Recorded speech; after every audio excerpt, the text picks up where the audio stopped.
वैभव नाईकांनी नारायण राणे यांच्यावर खोचक टीका केली आहे।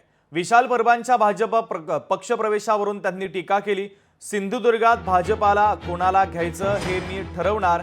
काही दिवसांपूर्वी नारायण राणे यांनी हे वक्तव्य केलेलं होतं। भाजपमध्ये कोणाला घ्यायचं हे मी ठरवणार। काही दिवसांपूर्वी नारायण राणे यांनी हे विधान केलेलं होतं। तर आता वैभव नाईकांनी नारायण राणे यांच्यावर खोचक टीका केली आहे। विशाल परब यांच्या भाजप पक्षप्रवेशावरून ही टीका करण्यात आलेली आहे।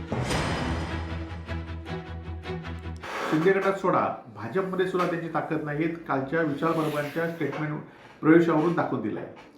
खरं तर राणेंना न विचारता काल विशाल परबचा रवींद्र चव्हाणांनी प्रवेश घेतला। विशाल परबांबरोबर मांडीला मांडी लावून बसणार काय हा आमचा खरा सवाल आहे। कारण निवडणुकीमध्ये विशाल परबवर ड्रग्स माफिया आहेत, लँड माफिया आहेत म्हणून याच विशाल परबवर नारायण राणेंनी आरोप केला होता। आता जे पालकमंत्री आहेत त्यांनी सुद्धा या विशाल परबला आम्ही पुन्हा उभं करणार नाही म्हणून सांगितलं होतं आणि त्याच विशाल परबांना आज भाजपमध्ये प्रवेश घेतलाय आणि हे प्रवेश घेताना राणे कुटुंबीय नव्हते ही बाब वेगळी आहे।